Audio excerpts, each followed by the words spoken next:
Welcome to the Jumpstart to Employment workshop, presented by WorkSource Spokane. This self-paced workshop should take you approximately 1 hour to complete. It is intended to be used in conjunction with the packet of materials which you have either been given or which you may download at worksourcespokane.com. At worksourcespokane.com, you can also find some of our other digital workshops, as well as many other resources to help you with your job search. Today we'll be discussing your personal presentation, some networking tips, advice for creating a resume and filling out applications, along with some interviewing do's and don'ts. Before we get started, let's address the COVID-19 health crisis in Washington State. As you probably already know, many businesses are closed due to the outbreak, so it may be a little more difficult than normal to find resources. Fortunately, WorkSource Spokane is here to help. Call our main line to leave a message or shoot us an email saying that you'd like to meet with a career coach to go over your options. Our phone number is 509-532-3120, and our email address is wsspokane@esd.wa.gov. We'll get back to you within about 4 hours. Our career coaches will have the most up-to-date information about what is available and what opportunities are a good fit for you. In this workshop, we will be referencing a packet of papers that you should have been given at the start of this video. Whenever I'm referencing something from the packet, I will say so, and have a picture of the file I'm talking about at the side of the slide. Some information in your packet will no longer be relevant, or some dates may be rescheduled, but at the very least, they show what opportunities will be available once the COVID-19 lockdown is over. For specific questions about opportunities, contact a career coach. I will apologize in advance because we are not going to go in the exact order that the packet does, so you may need to dig a little to find the page I'm referencing. So now let's get started. I know the last time you heard Dr. Seuss, you were probably a child, or reading one of his books to your own child. But hear me out. Dr. Seuss actually has a few good lessons for adults as well. 5 life lessons from Dr. Seuss. 1. Today you are you, that is truer than true. There is no one alive who is youer than you. 2. Why fit in when you were born to stand out? 3. You have brains in your head, you have feet in your shoes. You can steer yourself in any direction you choose. 4. Be who you are and say what you feel, because those who mind don't matter, and those who matter don't mind. 5. Today I shall behave as if this is the day I will be remembered. Okay, that might have been a little cheesy, but he had a couple of good points, right? So keeping Dr. Seuss's words in mind, let's do a quick brainstorming activity. There's a page in your packet that looks like this. Find that and go to the page that reads Life Goals. It should look something like this. Let's start at the top. What do you want your life to look like 20 years from now? Do you own a house? Live in a particular place? Are you retired? Pause here if you need to. Okay, now let's move on to the second portion of the page. What are some things you might need to do to achieve the 20-year goal? Do you have to get a high-paying job? Do you need to move to a different town? And finally, let's talk about some short-term things you can do to achieve your goal. If one of the things you need to do to get to your 20-year goal is to get a good job, then one of your short-term goals could be getting in touch with a career coach at WorkSource. Then maybe your midterm goal could be enrolling in Spokane Community College for a specific training program, with your long-term goal being to get a job with your dream company. Take your time here and pause the video if necessary. Now this sheet has a lot of useful information on it, and some more places to take notes when doing employer research, so be sure to read it over later. Right now though, go ahead and set it to the side. Now on to the next topic, personal presentations. Personal presentations have many names, including 30-second commercial, 60-second commercial, and an elevator pitch. Elevator pitch might be the most accurate name for it, because the theory behind a personal presentation is, if you happen to be in the elevator with the CEO of your dream company, could you convince them to hire you in the time it takes the elevator to reach the floor they are going to? Essentially, a personal presentation is a short paragraph about why you are a great worker and why you would be an asset to a company. The presentation should answer what you are looking for in a job, what your assets are, and why you are interested in working for the particular company. If you're having trouble coming up with skills, check out the page in your packet titled Skills and Abilities Analysis. This page is full of great keywords you can use to describe yourself. There's even space on the back of the page to write out a few phrases for your presentation. Be sure to keep the focus on your career goals and how you're going to work well on the job. This is not the place to talk about your past personal life, but the place to talk about your professional future. When an employer asks you to tell them about yourself, or why you want to work for them, this is the perfect time to use your personal presentation. You can also use your personal presentation when networking. But before you start using your personal presentation, be sure to practice, practice, practice. For more tips on your personal presentation, check out the flyer in your packet labeled 60-second or less commercial samples. If you are in work release, your most powerful network to obtain a job is likely the people living in the building with you. Look at those around you. Who do they know? Where have the people who are already working gotten their jobs? Have purposeful conversations, and let people know that you are looking for a job. Be sure to tell them what type of job you are looking for, and what skills you have in that field as well. These are also the perfect people to test out your new personal presentation on. Now let's say you've perfected your personal presentation, and made some great networking connections that have led to you filling out an application with a particular company. Why do employers make you fill out an application when you could just as easily give them a resume? Well, when a company receives an application, the employer will likely place it into one of three piles: interview, no, and maybe. Though they usually only have a maybe pile when they have a very small interview pile. Take a moment to brainstorm why an application would wind up in the no pile. Pause here if you need. When many people think of the no pile, they immediately think there is something wrong with the paper of the application, like maybe it's covered in coffee stains, or the corner is torn. You might have also thought of something like, not all of the information was filled out correctly. Maybe a bunch of empty space was left, or there were loads of misspelled words. Or, worse yet, they forgot to put their name on the application. What do you think the employer gained by having people fill out an application? Employers have an easy way of weeding out people who aren't serious about the position when they use an application. Anyone whose paper ends up in the no pile, whether due to grammatical errors or because it was covered in stains, the employer perceives as not caring. This may not sound fair, because someone could really care about the position, but an accident happened. If something happens to your application, the best policy is to go back and grab a new one, or just to pick up 2 applications when you first ask for one, just in case you make a mistake. So now that you know why employers often ask people to fill out applications, let's take a quick look at the difference between resumes and applications. A resume allows you to put your best foot forward by choosing the layout of your information and by allowing you to include, or not include, anything you choose. Whereas an application is a legal document. If an application asks for information, the information must be included fully and completely. People could, and have been, fired for lying on an application, even years after working as an exemplary employee. That being said, you can still put your best foot forward by using positive terminology. Go back to the Skills and Abilities analysis page we referenced earlier for ideas. After you have submitted an application, wait a few days. If you have not been called for an interview, find out who does the hiring for that particular company. Once you know who that is, you can call the company and ask for that person by name, and tell them your name, why you are interested in the position, and a brief overview of your experience.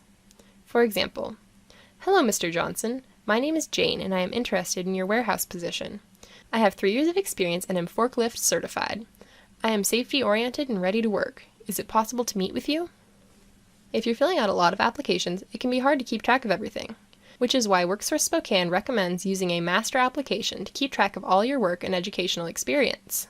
Nobody likes having to look up the address of the school they went to or of their previous employer for every single application they fill out, especially for online applications, which often have a time limit. With a master application, you can keep everything in one place without having to stop and look something up halfway through an application. There is a blank master application in your packet for you to use that looks something like this. You may have heard of the Ban the Box law in Spokane. This law states that employers may not ask you to disclose whether or not you have a felony conviction on their applications. Unfortunately, not all employers are using updated applications, so some still ask for you to disclose your justice history. WorkSource Spokane's advice on this matter is to check the Yes box, then write, "We'll discuss an interview," if they ask you to detail the conviction on your application. This satisfies the employer's need for not leaving blanks on the application, while also protecting your privacy and allowing you to explain your past on your own terms. Now let's talk about a few basic tips for completing an application. Be sure that any email address that you list sounds appropriate, meaning it is comprised of only your first and last name, plus a random number. Be sure that your email address doesn't say anything personal about you, like your age or hobbies, as that can be used for discrimination. Additionally, ensure the phone number you put down has a professional-sounding voicemail message. When you write that you are applying for any position at a company, an employer may think that you are too lazy to bother looking up what positions they are hiring for. In order to avoid this, do your research beforehand and fill out a separate application for each position. Many people get their GEDs or other trainings while incarcerated and don't know how to phrase that on an application. Be sure to write that you got your education through Spokane Community College, because it was representatives from the college that taught your classes. Technically speaking, you did get your certification from the SCC, you just weren't on their campus. Try to find a positive spin for negative reasons for leaving your last job. Do not say that you quit, got fired, or went to prison. These are very negative phrases. Instead, try to find a positive or neutral reason for leaving your previous job, like that you found a new job opportunity, or that you relocated. You don't have to say where exactly you relocated to, or dive into any specifics. Remember, your goal is to get the interview, where you can talk about yourself in detail. And finally, all jobs count as work experience. What did you do while incarcerated? If you worked in the kitchen, you probably prepared a lot of meals on a daily basis, which certainly qualifies you for restaurant-type work, so be sure to include that on your application. All jobs count, particularly the ones you had while incarcerated. You had to apply for them and to do your job well, or you would have lost it. In the salary section, write the earned minimum wage for these jobs. There is no need to specify further. If you have any more questions about completing an application, particularly online applications, check out our Apply Now virtual workshop. And now on to resumes.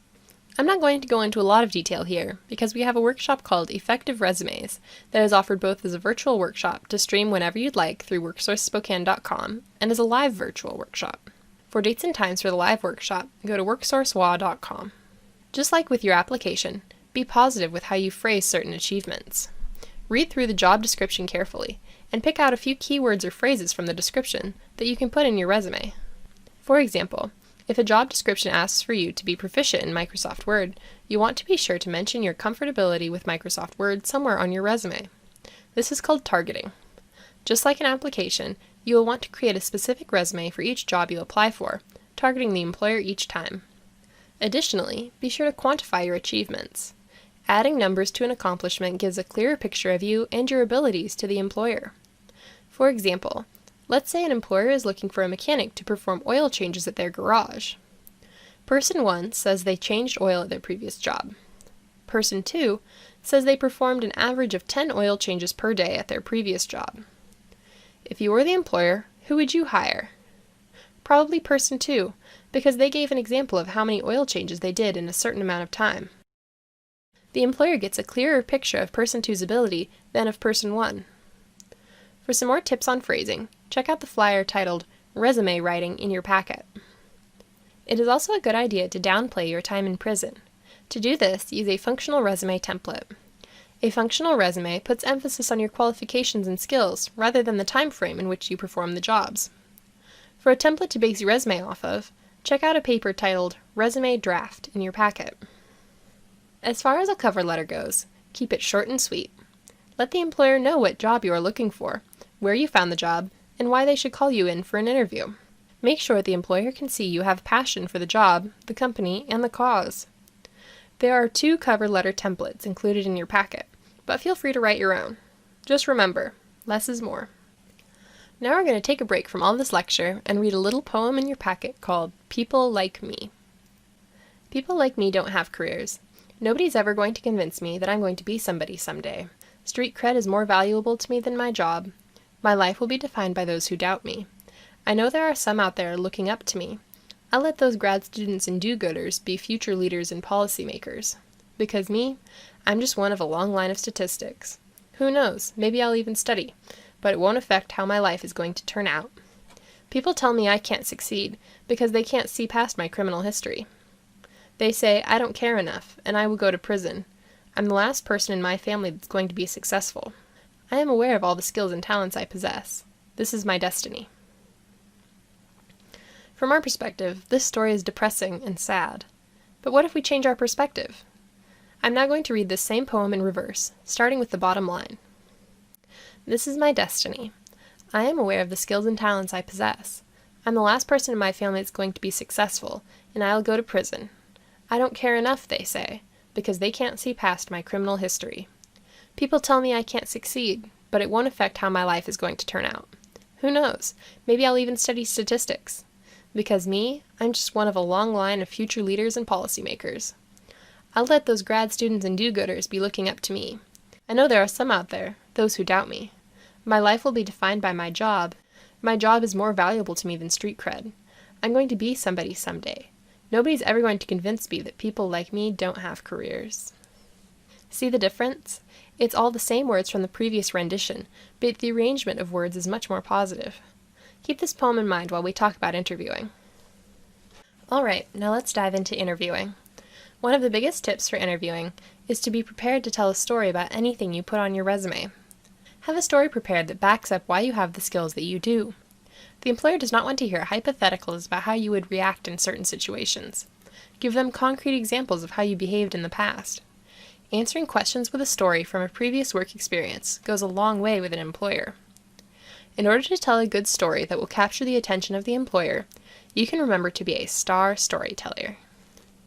The S stands for situation, meaning the circumstances or events leading up to or beginning the story. The T stands for task, which refers to what you were doing. The A is for actions, or what specific steps you took to handle a situation. And finally, the R stands for results, or how things ended and the impact of that outcome on the customer, employee, and the employer's business. Here's an example. Maggie worked as a career coach for WorkSource Spokane. She had a client with a negative phrase tattooed across his fingers on both hands. He was not finding work, no matter how hard he tried. Maggie determined that his tattoos were a barrier to employment. After a bit of brainstorming, Maggie remembered that WorkSource had recently been given a new grant, and she hoped she could use the grant's money to pay for a tattoo cover-up for her client. Maggie learned that she could use the grant money under two conditions. She couldn't spend more than $150, and it had to be paid by purchase order. Maggie was able to find a tattoo artist who agreed to the conditions, so the money usage was approved. The client was delighted that he could get his tattoos covered up, and, within a week, the client's barrier to employment was removed. Now Maggie isn't a real person. But if she was, wouldn't this be a good story to tell employers to show her creative thinking and problem-solving abilities? By telling this story, Maggie seems much more credible and believable when she says she has problem-solving and creative thinking skills. Alright, let's talk about a few more interviewing tips. You're probably sick of hearing it, but be positive. It really is incredibly important. Phrase things in an uplifting way instead of dwelling on the negatives. Use the People Like Me poem we read earlier as an example of how to be positive rather than negative. Never throw a former employer under the bus, even if you feel like they deserve it. In an interview, the interviewer might try to entice you into speaking negatively about a former employer, but don't fall for it. They are testing you to see how you react when put in a difficult position, as well as how you might talk about them behind their back if they choose to hire you. If the employer mentions that they would like you to have a background check sometime during the interview, feel free to ask what they are looking for. If they mention they are looking for something that you have a history in, disclose that using your affirmation speech. Now that's actually the next point, to figure out the right time to present your affirmation speech. An affirmation speech is basically just a way for you to talk about your justice involvement history on your own terms. The goal of it is to open up conversation with your employer, acknowledge your past, and own up to the mistakes you made. Regardless of the circumstances surrounding your conviction, employers don't want to hear excuses, and you lose credibility if you say your conviction was someone else's fault. There is a paper in your packet that says, How to Talk About Your Felony Conviction in a Job Interview. Take some time to read through this paper. It details a lot of ways to phrase various convictions to make yourself relatable to the prospective employer, which is an essential part of the interview process. Also, as part of your affirmation speech, show what you have to offer. State what you accomplished while you were incarcerated. This can be anything from education, jobs, or even just a changed outlook. If you have a drug-related charge, talk about chemical dependency classes. You don't have to disclose whether they were mandatory or voluntary. Be sure to bring certificates to show what has changed in your life, and to talk about future goals. Employers can actually get some benefits by hiring someone who has been justice involved, but many employers do not know about this. In your affirmation speech, you may want to mention a couple of state programs available to you and your employer. We'll start by talking about bonding. Bonds are strictly for those with theft-related convictions. The state of Washington offers a free bonding program, known as the Washington State Bonding Program, to employers for those who cannot be bonded by normal means. This means that someone who has a negative credit score, a criminal history, gaps in employment, or other significant barriers qualifies for the Washington State Bonding Program. Through this bonding program, the individual can be insured for up to $25,000 at no cost to the employer or individual. The bond lasts for the first 6 months of work. After this time, the individual will be bondable by normal means. The bond starts the day the individual begins work, even if the paperwork is filed after the individual's start date, so there is no risk to employers. To file your paperwork for the Washington State Bonding Program, mail or fax your form to the address listed on the paperwork. You, your employer, or WorkSource staff can submit the information. When you tell the employer that you qualify for the Washington State Bonding Program, do not say that this is in case I steal from you. Present it as, the state of Washington believes in me, and I can be bonded for up to $25,000 at no cost to you. And be sure to bring the paperwork with you. Next, we'll discuss the Work Opportunity Tax Credits, or WOTC. Employers are eligible for tax credits when they hire people with conviction histories. People in work release and those in the community who have been out of prison for less than 1 year are eligible.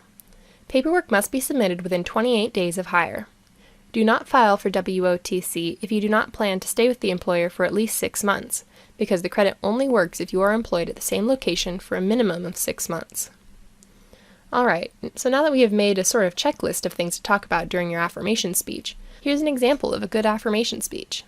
I want to be upfront with you because I do have a felony. It is not related in any way to the type of work I am applying for. I had a situation when I was young where I thought I could make some quick money and ended up with a drug-related offense. I learned a lot from this experience and gained more respect for other people's rights. The most important thing I learned is that you have to work for what you want. While incarcerated, I held a variety of jobs so I could gain experience and job skills. In fact, I was even made foreman of the work crew that did most of the in-house maintenance. I admit this was a serious error in my judgment, and I want to assure you that I have changed.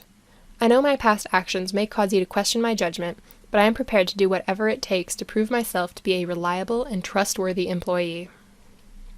A good affirmation speech should be brief, positive, and to the point. It does not dwell on the negative and is forward-thinking. Now you might be wondering, when is the best time to use your affirmation speech in an interview? The short answer is that each situation is different. It is up to you to decide when to speak about your past. Generally speaking, however, it is best to use your affirmation speech towards the end of the interview. Many employers close an interview by asking questions such as, "Any questions or concerns?" or "Anything else we should know about you?" This would be the perfect time to give your affirmation speech. Or you could use your affirmation speech when the employer mentions a background check, as stated previously. You may also find other places outside of a job interview to use your affirmation speech, like talking to a potential landlord. Well, that just about wraps up our Jumpstart course. So, what's next? Go through the rest of the information in your packet. Really take the time to read everything carefully. Next, use what you learned in this video to develop your master application, resume, and to create an affirmation speech. Be sure to check out WorkSource Spokane's additional workshops to get more information on things like writing a resume and completing online applications. Thank you for watching this virtual workshop. If you have any questions about this course's content, please email the WorkSource Spokane workshop team at esdwsspokaneworkshopteam@esd.wa.gov.